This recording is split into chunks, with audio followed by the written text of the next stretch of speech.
ये प्लीडिंग अब उर्दू में शुरू करने लगे हैं। दूसरी वीडियो में हमने इंग्लिश में प्लीडिंग पढ़ी थी, अब हम इसकी उर्दू ट्रांसलेशन पढ़ने लगे हैं, क्योंकि मैं उर्दू में इसलिए करा रही हूँ क्योंकि कुछ स्टूडेंट्स को पेपर में प्लीडिंग के बारे में वो पूछ सकते हैं, तो वो सोचते हैं कि प्लीडिंग वो उर्दू में अटैम्प्ट कर लें और जो दूसरे क्वेश्चन है वो इंग्लिश में, तो इसलिए मैंने इसको उर्दू में भी लिख दिया ताकि जिन स्टूडेंट को उर्दू में अटैम्प्ट करना है तो उनके पास एक आंसर मौजूद हो। ठीक है, अब हम स्टार्ट करने लगे हैं।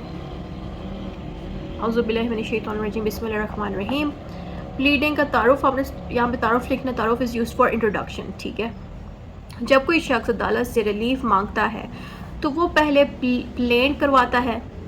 प्लेंट अंग्रेज़ी ज़ुबान का लफ्ज़ है जिसे उर्दू में यहाँ पे मैंने जिस लिख दिया, यहाँ पे जिससे होना चाहिए। थोड़ी बहुत मेरी मिस्टेक्स हो रही हैं, बट यू कैन अंडरस्टैंड कि दीज आर हैंडमेड नोट्स, तो एक दो वर्ड्स की मिस्टेक होगी और मैं कोशिश करूँगी कि जो स्टूडेंट मुझसे नोट्स बाय कर रहे हैं उनको इस तरह की मिस्टेक्स ना मिले। ठीक है, यहाँ पे फर्स्ट लाइन में ये लिखा है कि जब कोई शख्स अदालत से या कोर्ट से कोई रिलीफ मांगता है किसी सिचुएशन पे, तो वो कोर्ट जाएगा।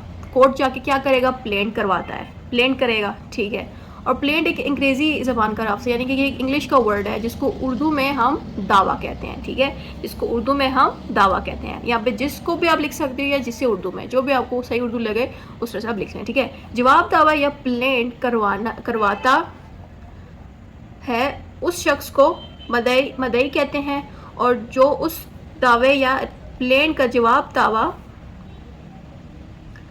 के ज़रिए जवाब देता है तो उसे मुद्दई अलैहा कहते हैं। बेसिकली यहाँ पे कह रहे हैं कि जो प्लेंट करता है उसको मदैया कहते हैं, यानी कि प्लेंटिव कहते हैं। प्लेंटिव को उर्दू में मदैया कहते हैं। एंड जो रिटन स्टेटमेंट करता है उसी प्लेंट पे उस इंसान को हम डिफेंडेंट कहते हैं। और डिफेंडेंट क्या करवाता है? Written statement. रिटन स्टेटमेंट किस वजह से? क्योंकि प्लेंट जो बनी है उसी पे ही रिटन स्टेटमेंट बनती है। अगर मर्द दावा करवा रहा है उसे मदई कहा जाएगा, और अगर औरत दावा करवा रही है उसे मदैया कहा जाएगा। तो यहाँ पे कह रहे हैं अगर मेल प्लेंटिव है तो उसको मदई कहेंगे, और अगर फीमेल प्लेंटिव है तो उसको मदैया कहेंगे। ठीक है, ये भी आप लिख सकते हो, इससे आपके मार्क्स काफ़ी अच्छे आएंगे एग्ज़ाम में। उसके अलावा आते हैं, वैसे ही अगर मर्द जवाब दावा करवा रहा है उसे मदई अलैहा कहा जाएगा, और अगर औरत जवाब दावा करवा रही है उसे मदई अलैहा कहा जाएगा। तो जो डिफेंडेंट की साइड से अगर मेल और फीमेल है उसके बारे में अब आपने बताना है कि अगर मेल डिफेंडेंट जो है रिटन स्टेटमेंट करवा रहा है उसको मदई अलैहा कहा जाएगा, और अगर फीमेल डिफेंडेंट है तो उसको मदई अलैहा कहा जाएगा। ठीक है, कुछ दावा और जवाब दावा में एक से ज़्यादा अफराद होते हैं, तब एक से ज़्यादा फरीकैन दावे में शामिल हों उन्हें मदईयान कहा जाएगा, और अगर जवाब दावे में एक से ज़्यादा फरीकैन शामिल हैं उन्हें मद्दा अलैहाम कहा जाएगा। तो यहाँ पे प्लूरल्स आ जाते हैं। प्लूरल्स मीन्स यहाँ जैसे कि एक से ज़्यादा प्लेंटिव्स और एक से ज़्यादा डिफेंडेंट्स। ठीक है, अगर एक से ज़्यादा प्लेंटिव्स हैं तो उनको मदईयान कहा जाएगा, और एक से ज़्यादा डिफेंडेंट्स हैं तो उनको मदई अलैहाम कहा जाएगा। ठीक है, और फरीकैन जो है पार्टीज़ के लिए यूज़ होता है। उर्दू में पार्टीज़ को हम फरीकैन कहते हैं। ठीक है, ये अमल जिसमें दावा और जवाब दावा करवाया जाता है इसे प्लीडिंग कहते हैं, और जितना कुछ भी हम पढ़े हैं इस सब को हम प्लीडिंग कहते हैं, जिसमें दावा होता है और जवाब दावा होता है, और जो भी उसके प्लेंटिव और डिफेंडेंट होते हैं इन सब को हम प्लीडिंग कहते हैं। ठीक हो गया, ये सब इसका हमने इंट्रोडक्शन। तब इंट्रोडक्शन का ये नेक्स्ट पॉइंट चल रहा है, इसमें लिखा है सिविल प्रोसीजर कोड CPC 1908 के ऑर्डर 6 रूल 1 के मुताबिक प्लीडिंग से मुराद दावा या जवाब दावा है। तो यहाँ पे वही सेम इंग्लिश में जो हमने लिखा था CPC का वही सेम हमने यहाँ पे उठा के लिख दिया है कि जो ऑर्डर 6 है रूल 1 CPC का, वो ये कहता है कि दावा और जवाब दावा ये दोनों प्लीडिंग होती है। ठीक है, प्लीडिंग उन अहम हक़ाइक़ के बयानात पर मुश्तमिल होती हैं जिन पर हर फरीक, यानी कि फरीक कौन? मदई या मदई अलैहा, अपने दावे या दफ़ा के लिए इन्हसार करता है। दावे या दफ़ा मीन्स डिफेंस। यहाँ पे ये कह रहे हैं प्लीडिंग के अंदर ऐसे फैक्ट्स, हक़ाइक़ फैक्ट्स के लिए यूज़, ऐसी बातें और ऐसी फैक्ट्स लिखे जाते हैं जिनको यूज़ करके प्लेंटिव अपना केस जीत सकता है या डिफेंडेंट अपना केस जीत सकता है। ये बात यहाँ लिखी है।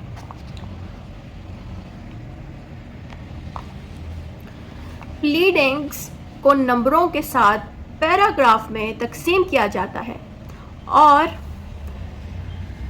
तारीखें, रकम वगैरह भी शामिल की जाती है। इस प्लीडिंग में चाहे वो दावा हो या जवाब दावा, इनमें फ़रीक यानी मदई या मदई अलैहा के दस्तखत करवाए जाते हैं और उनके वकील के भी दस्तखत करवाए जाते हैं। दस्तखत का होना ज़रूरी है और हल्फन फ़रीक से तस्दीक भी करवाई जाती है, जिसमें दस्तखत भी शामिल होता है और जगह और तारीख भी शामिल करवाई जाती है। यहाँ पे जितना कुछ भी लिखा है सारी प्लीडिंग को उसने छोटा करके बता दिया है कि प्लीडिंग के अंदर जो पार्टीज़ हैं, चाहे वो प्लेंटिफ है या डिफेंडेंट है, उनके नेम्स मौजूद होते हैं, उनके सिग्नेचर्स मौजूद होते हैं। उसके अलावा जो लॉयर्स हैं जिन्होंने उस प्लेंट को और रिटन स्टेटमेंट को बनाने में हेल्प की, उनका भी सिग्नेचर मौजूद होना चाहिए। और साथ में उन्हीं पार्टी से यानी कि प्लेंटिफ्स और डिफेंडेंट से उनके वेरिफिकेशन भी लेना होता है। लाइक अगर प्लेंट बन रही है तो उसमें प्लेंटिफ वेरिफिकेशन ली जाएगी और अगर रिटन स्टेटमेंट बन रही है डिफेंडेंट को उसमें वेरिफिकेशन देनी होगी कि जो कुछ भी उसने इस जगह इस रिटन स्टेटमेंट में चीज़ें लिखी हैं वो ठीक है, उसका सिग्नेचर भी लिया जाएगा उन्हीं पार्टीज़ का। ठीक है, ये सारा हमने अब तक जितना भी पढ़ा इंट्रोडक्शन पढ़ा उर्दू में। अब हम मज़ीद इसकी हेडिंग्स देखते हैं कि इसमें क्या क्या हमें हेडिंग्स मिलती हैं। दूसरी हेडिंग हमारे पास आती है प्लीडिंग की तारीफ। अब मज़ीद प्लीडिंग को मज़ीद डिस्कस किया जा रहा है कि प्लीडिंग एक दस्तावेज़ है जिसमें कानूनी कार्रवाई ख़ास तौर पर दीवानी मुकदमा शामिल होते हैं। इसमें फ़रीक एक दूसरे पर इल्ज़ामात लगाते हैं और उन इल्ज़ामात पर जवाब देते हैं या इनकार करते हैं। तो बेसिकली प्लीडिंग जो है ना, ये कानून में यूज़ होता है, लॉ में यूज़ होता है, ठीक है, और उन केसेस पे यूज़ होता है जिनमें ज़्यादातर सिविल सूट्स हों। सिविल सूट्स मीन्स कि जो सिविल केसेस हों। अब सिविल सूट्स तो आप लिख नहीं सकते क्योंकि ये इंग्लिश का वर्ड है, तो सिविल सूट्स को हम उर्दू में कहते हैं दीवानी मुकदमा। ठीक है, अगर आप सिविल कोर्ट्स बोलना चाह रहे हो तो आप लिखोगे दीवानी अदालतें। ठीक है, अगर आप सिविल सूट्स बोल रहे हो तो आप बोलोगे दीवानी मुकदमा। ठीक हो गया, तो इनमें मोस्टली ये प्लीडिंग यूज़ होती है, यानी कि सिविल में आपको ज़्यादा दिखेगी। बहरहाल इसमें जो पार्टीज़ है फ़रीक पार्टी को कहते हैं। ज़्यादा होंगे तो फ़रीकैन, थोड़े होंगे तो फ़रीक। ठीक है, तो जो पार्टीज़ हैं चाहे वो प्लेंटिव और डिफेंडेंट है, एक दूसरे के ऊपर इल्ज़ाम लगाएंगे। लाइक प्लेंटिव डिफेंडेंट पे इल्ज़ाम लगाएगा और डिफेंडेंट जो है प्लेंटिव पे लगाएगा इस प्लीडिंग के अंदर। ठीक है, ये चीज़ें यहाँ पे होती हैं और दोनों पार्टीज़ उन इल्ज़ाम को या तो एक्सेप्ट करती हैं या इनकार करती हैं। इनमें प्लीडिंग के अमूमी असूल, अमूमी मीन्स जनरल रूल्स, जिसको हमने इंग्लिश में पढ़ा था general rules of pleading, same यहाँ पे लिखा हुआ है। प्लीडिंग के असूल सिविल प्रोसीजर कोड CPC 1908 के ऑर्डर 6, 7 और 8 में दर्ज हैं। जब आप इंग्लिश में CPC या उसके बेयर एक्ट्स देखोगे CPC के, उसके आप 6, 7 और 8 जब खोलोगे ऑर्डर 6, तो वहाँ पे आपको ये तमाम चीज़ें इंग्लिश में मिलेंगी, जिसमें आपको मिलेगा कि general rules of pleading, plaint और रिटन स्टेटमेंट, ये तीनों चीज़ें आपको मिलेंगी। यानी कि 7 में आपको प्लेंट मिल जाएगी, 8 में रिटन स्टेटमेंट मिल जाएगी और सबसे पहले वाले में आपको जनरल रूल्स ऑफ प्लीडिंग मिलेगी CPC में। तो मैंने उसी को उठा के इसमें लिख दिया है और उसकी ट्रांसलेशन उर्दू में लिख दी है यहाँ पे। ऑर्डर 6 अमूमी तौर पर प्लीडिंग से मुतल्लिक़ है, यानी कि ये प्लीडिंग के जनरल रूल्स को डील करती है। उसके अलावा जो ऑर्डर 7 है प्लेंट्स या दावे से मुतल्लिक़, यानी कि प्लेंट्स को डील करेगी जो प्लेंटिव बनाएगा। और ऑर्डर 8 जवाब दावे से मुतल्लिक़ है जो कि रिटन स्टेटमेंट को डील करती है, जो कि डिफेंडेंट बनाएगा। अब हम इन्हीं को हेडिंग वाइज अब पढ़ लें। ये अब देखें, पहला वाला ऑर्डर शुरू हो गया, ऑर्डर 6 प्लीडिंग के अमूमी असूल ऑर्डर 6। ठीक है, अब यहाँ पे हमने सारे उसी की ट्रांसलेशन लिखी हुई है जो हमने इंग्लिश में पढ़ी थी। ठीक है, प्लीडिंग के अमूमी असूल दर्ज झेल हैं। नंबर 1, अपना मुकम्मल केस बयान करें। यहाँ पे बेसिकली आपने ना अपना जो केस है वो फुल बयान करना है, बताना है कोर्ट को कि क्या हुआ था केस में, चाहे आप प्लेंटिव हैं चाहे आप डिफेंडेंट हैं, दोनों में, रिटन स्टेटमेंट में और प्लेंट में, दोनों में आपने कोर्ट में जाके ये बातें बतानी है कि आप ये केस क्यों कर रहे हैं, केस में क्या वजह बनी है कि आपने कोर्ट में आके केस किया। ठीक है, अपना मुकम्मल केस बयान करें, अपने दावे के लिए इन्हसार करने वाले तमाम अहम हक़ाइक़ को शामिल करें। या अगर ये उर्दू भी आपको नहीं समझ आ रही तो आप इसमें आसान करके भी लिख सकते हैं कि अपने दावे में अहम हक़ाइक़ शामिल करें। फैक्ट्स को हक़ाइक़ कहते हैं उर्दू में। ठीक है, अपने दावे में अहम हक़ाइक़ शामिल करें। ठीक हो गया, सिर्फ हक़ाइक़ बयान करें। हेडिंग दे दी यहाँ पे, लिखे दावे में सिर्फ हक़ाइक़ बयान करें। लाइक आप सिर्फ फैक्ट्स बयान करें, फजूल बातें बयान ना करें जो कि आपके केस को ख़राब कर सकती हैं या आपका इमेज ख़राब कर सकती है केस के अंदर। ठीक है, अहम हक़ाइक़ पर तवज्जो दें और जो भी आपने फैक्ट्स डाले हैं उन पर तवज्जो दें। क्या वो फैक्ट्स रीज़नेबल थे, क्या वो फैक्ट्स आपके केस को जताने में मदद कर सकते हैं। चाहे आप डिफेंडेंट हो चाहे आप प्लेंटिव हो, दोनों की पार्टीज़ को यही चाहिए कि वो फैक्ट्स पे गौर करें जब भी वो उसको लिखें। सिर्फ उन अहम हक़ाइक़ को बयान करें जो आपके केस के लिए अहम हैं और गैर ज़रूरी तफसील से गुरेज करें या गैर ज़रूरी तफसील ना डालें। ठीक है, जो मैंने बताया वही आप चीज़ें लिखेंगे।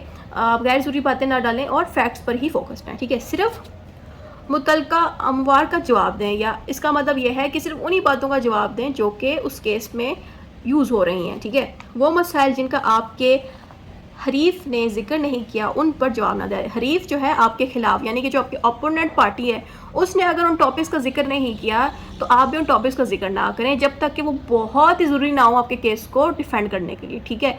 मतलब ऐसे टॉपिक्स को जिसमें मिसाल के तौर पे आपका केस है जिसमें आपने कोई गाली दे दी है उस इंसान को, और उस इंसान को वो गाली के वर्ड्स बहुत बुरे लगे हैं, बट वो तो केस का पार्ट ही नहीं है। आपके केस के पार्ट में लड़ाई लगी हुई है लैंड के ऊपर, तो आप उस गाली को तो नहीं मेंशन करोगे, बट आपको तो याद होगी कि आपने उसको गाली दी थी और मैंने इस तरह किया। वो बंदा इस चीज़ को मेंशन नहीं करा तो आप भी ना करो।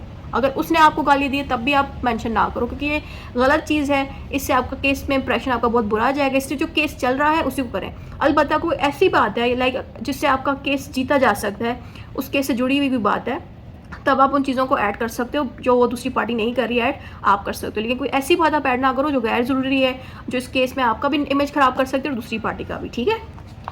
मुख्तसर और वाज़िया बयान करें, हक़ाइक़ को साफ़ और मुख्तसर बयान करें, यानी कि जो भी आप फैक्ट्स, हक़ाइक़ नहीं, जो भी आप फैक्ट्स बयान कर रहे हैं अपने केस में वो आपके टू द पॉइंट हो और उसके साथ साथ वो ज़रूरी भी होने चाहिए। दूसरे पॉइंट में मूव ऑन करते हैं अब पिछला जो भी हमने पढ़ा था वो हमने पढ़ा था कि भाई प्लीडिंग होती क्या है। प्लीडिंग को लाइक प्लेंट और डिफेंडेंट दोनों की साइड से हमने प्लीडिंग को अब तक समझा। अब हम जो ये टॉपिक शुरू करने लगे ये सारा का सारा प्लेंट पे है, यानी कि प्लेंटिव किस तरह से अपनी प्लेंट बनाएगा ये उसके ऊपर है। तो इसके बाद जाके रिटर्न स्टेटमेंट आएगी, ठीक है।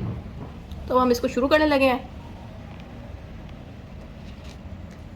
प्लेंट या दावे में दर्ज झेल तफसील शामिल होनी चाहिए। यहाँ पे कह रहे हैं कि जो भी चीज़ें आपने प्लेन में लिखनी है वो नीचे लिखी हुई है। दर्ज झेल मीन्स नीचे लिखी हुई है। नंबर 1 अदालत का नाम। पहला आप पॉइंट वाइज इसको डिवाइड कर देना, ठीक है। पहले में आपने लिख देना अदालत का नाम, जिसमें हमने लिखा है वो अदालत जिसमें मुकदमा दायर किया जा रहा है और उसी अदालत का नेम दावे में लिखा जाता है। यानी कि जिस अदालत में आप केस कर रहे हो उसी अदालत का नेम आप लिखोगे और जिस लोकेशन पे वो दावा कर रहे हो उस दावे की लोकेशन लिख दोगे, ठीक है। और एग्जाम्पल भी आप दे देना कि आपने मिसाल के तौर पे ये एग्जांपल है, जैसे मैंने इंग्लिश में लिखी थी ना फॉर एग्जांपल, सेम उर्दू में आएगा मिसाल के तौर पे।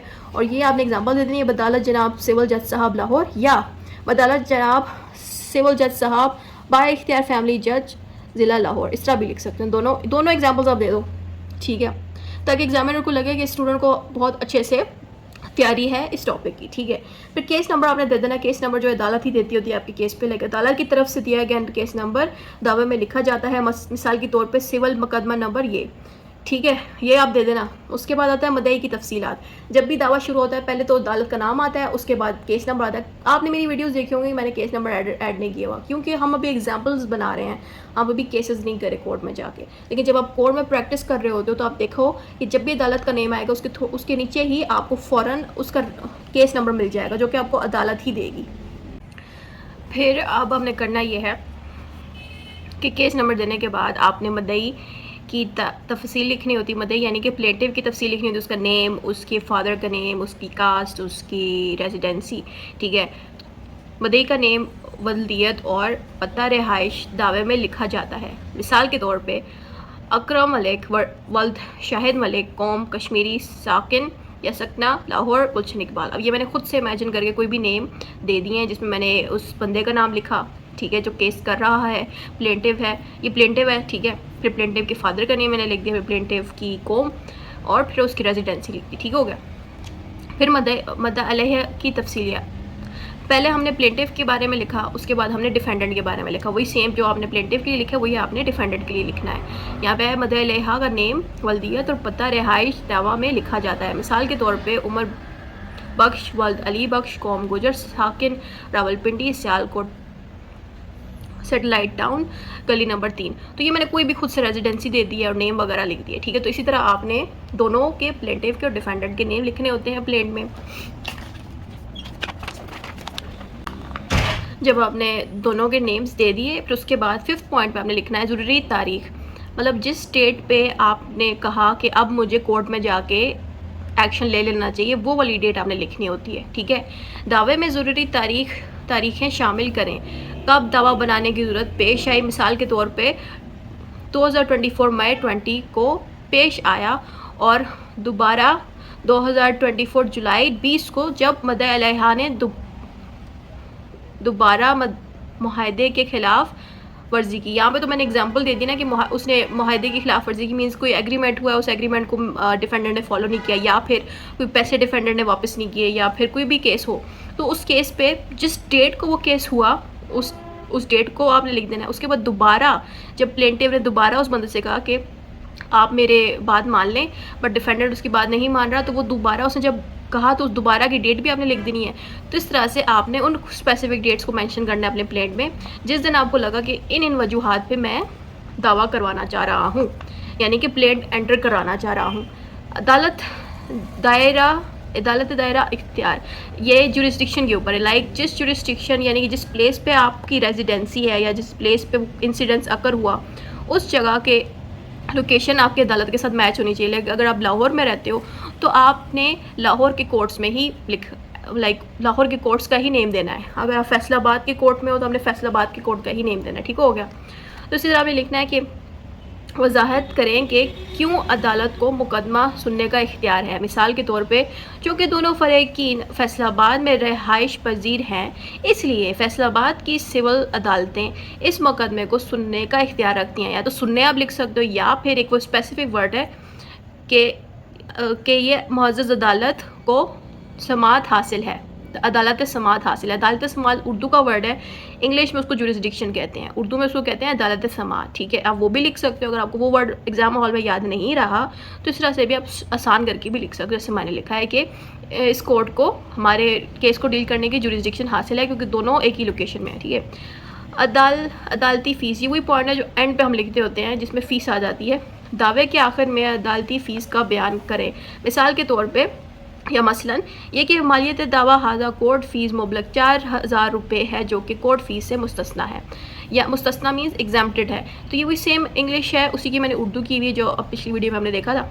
इसमें आपने कोर्ट फ़ीस के बारे में बता देना कि इस केस पे इतनी कोर्ट फ़ीस लगी है जिसको माइनस कर दिया गया, और हर केस की कोर्ट फ़ीस डिफरेंट है। लाइक अगर आप लैंड केसेस है तो लैंड केसेस पे ये लाइन आएगी। अगर आप मैरिज के ऊपर कोई बना रहे हो प्लेंट या प्लीडिंग कर रहे हो, उस पर मैरिज पे कर रहे हो, तो उसका फ़ीस और होगी, ठीक है। तो इस तरह से हमने फ़ीस लिख देनी है। यहाँ पे तो मैंने एग्जांपल देने के लिए कोई भी उठा के इस पर लिख दिया है, ठीक है।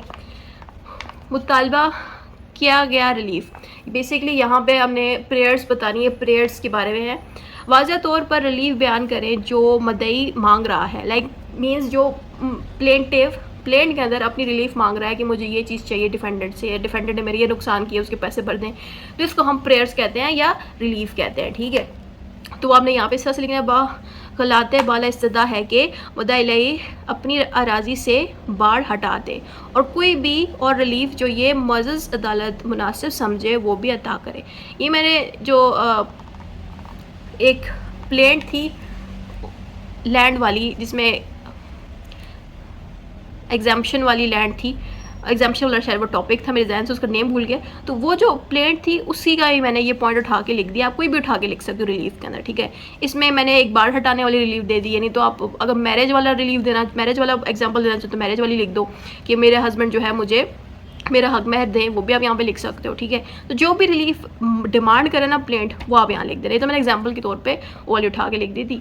दस्तखत, यहाँ पे आपने दावे के अंदर अपने दस्तखत भी करने हैं और उस वकील के भी दस्तखत करने हैं जिसने आपकी प्लेट बनाई, ठीक है। मैं इसको ठीक करना चाह रही हूँ। अच्छा, यहाँ पे लिखा है दावा में मुद्दई और उनके वकील के दस्तखत होने चाहिए। ये बात यहाँ लिखी है कि जो दावा बना रहे हो या प्लेंट बना रहे हो उसमें आपका भी साइन होगा, यानी कि प्लेंटिव का, उसके साथ उसके वकील का भी होगा। तो तस्दीक के अंदर, तस्दीक को इंग्लिश में कहते हैं वेरिफिकेशन। तो तस्दीक में आता है दावे में तस्दीक मुद्दई को लिखनी पड़ती है। मसलन मोरखा 24 मई 20 बामकाम लाहौर हल्फन तस्दीक की जाती है कि दावा हाज़ा की शिक नंबर 1 to 5 मेरे इल्म से सही हैं और शिक नंबर 6 से 3 मेरे यकीन से दुरुस्त नहीं। वही पॉइंट है जिसमें जो प्लेंटिव है वो उन पॉइंट्स को एक्सेप्ट कर रहा है जो उसने खुद अपने प्लेट में लिखवाई हैं वकील से, ठीक है। तो इसमें वेरिफिकेशन होती है, होता ही है कि डेट लिखी जाती है, उर्दू में डेट को मोरखा कहते हैं, डेट लिखी जाएगी। बामकाम लाहौर, बामकाम मीन्स करंट रेजिडेंसी उस बंदे की लाहौर में है, उस प्लेटिव की, उसने डेट दे दी, करंट रेजिडेंसी दे दी। फिर उसने कसम उठा के कहा कि हल्फन मीन्स कसम उठा के कहना, कसम उठा के उसने ये कहा कि मैं जो है इस दावे में जो कुछ भी लिखा है, इस चाहे आप ये नंबर दे के बोलो, चाहे आप नंबर हटा के भी डायरेक्ट भी बोल सकते हो कि जो कुछ भी मैंने इस प्लेट में या दावे में लिखा है वो मेरे इल्म से दुरुस्त है, बस। फिर इसमें सिग्नेचर होता है एंड पे। तो यहाँ पे आके प्लेन ख़त्म हो जाती है। फिर यहाँ से हमारी रिटन स्टेटमेंट की उर्दू आ जाती है कि मदई अलैह की प्लीडिंग, जो डिफेंडेंट है उसकी अब प्लीडिंग शुरू हो गई। लाइक जवाब दवा कैसे लिखें, या इस पर आप साथ में ऑर्डर 8 भी लिख सकते हो, ठीक है। ऑर्डर 8 की मैंने हेडिंग नहीं दी क्योंकि अभी हम प्लीडिंग लाइक ड्राफ्टिंग का सब्जेक्ट पढ़े हैं, तो इसलिए मैंने लिखा। अगर आप CPC के अंदर ये टॉपिक कर रहे हो तो आपने इन तमाम के साथ ऑर्डर 8, ऑर्डर 7 और ऑर्डर 6 लिखना है, ठीक है। इंग्लिश में लिखना है, वो तो आपको उर्दू में CPC अटेम्प्ट नहीं करना होता, बट अब वही हम ड्राफ्टिंग कर रहे हैं तो मैंने ऑर्डर्स को ऐसा ऐड नहीं किया, नहीं तो आप करना चाहो करो। मैंने अपने पेपर में इनमें ऑर्डर्स ऐड किए थे, पेपर में ये आया था सवाल, इंग्लिश में मैंने अटेम्प्ट किया था और मैंने उन तमाम हेडिंग्स के साथ ऑर्डर्स को लिखा था, ठीक है। अब इसमें यह है वो दस्तावेज़ जो मदई अलैह की प्लीडिंग में मुश्तमिल होती हैं उसे जवाब दावा कहा जाता है। लाइक जो चीज़ डिफेंडेंट अपनी साइड से बनाता है उसको रिटन स्टेटमेंट कहते हैं या जवाब दावा उर्दू में कहते हैं। उसे तैयार करने के लिए दफाई वकील को प्लेंट यानी दावे को अच्छी तरह से जायज़ा लेना होता है या जायज़ा लेना चाहिए, हक़ाइक़ की निशानदेही करनी चाहिए और वो हक़ाइक़ जिन पर एतराज़ किया जा सकता है उस पर मुनासिब जवाब तैयार करना चाहिए। जवाब दावे में दर्ज तफसील शामिल होती हैं। यहाँ पे ये कहने हैं कि जो डिफेंस लॉयर है या दफाई वकील है, डिफेंस लॉयर को उर्दू में दफाई वकील कहते हैं। तो बेसिकली जो दफाई वकील है यानी कि जो डिफेंडेंट की साइड का जो वकील है उसको ये चाहिए कि जब भी वो रिटन स्टेटमेंट बना के दे डिफेंडेंट के लिए तो वो पहले प्लेंट को अच्छी तरह से स्टडी करे कि प्लेट में प्लेंटिव ने क्या क्या बातें बोली है, किन किन फैक्ट्स को उसने डिस्कस किया है, फिर उसके फैक्ट्स को डिफेंडेंट के फैक्ट्स से जोड़ा जाए, ठीक है। तो वो ये चीज़ें बताएंगे, ठीक है। अब इसने ये बता दिया, फिर उसके बाद आपने उन पॉइंट्स को डिस्कस करना है जो आपने रिटन स्टेटमेंट में लिखनी होती है। तो पहले हेडिंग में है पैरा वाइज जवाब, लाइक आपका जो रिटन स्टेटमेंट है वो पैरा वाइज जवाब होगा, यानी कि जो चीज़ें प्लेंट में लिखी है उसी प्लेंट के नंबर के हिसाब से आपका जवाब होगा। लाइक प्लेंट में अगर नंबर 1 में कोई बात होगी तो रिटन स्टेटमेंट में भी सेम ही वर्ड्स में होगा। लाइक रिटन स्टेटमेंट में भी उसी पॉइंट के हिसाब से ही आंसर आएगा। लाइक अगर उसमें प्लेंट में 8 पॉइंट्स हैं तो रिटन स्टेटमेंट में भी 8 होंगे, उसमें 10 होंगे प्लेन में, रिटन स्टेटमेंट में भी 10 होंगे। लाइक रिटन स्टेटमेंट प्लेन के बगैर बन ही नहीं सकती, तो प्लेन होगा तब रिटन स्टेटमेंट बनती है।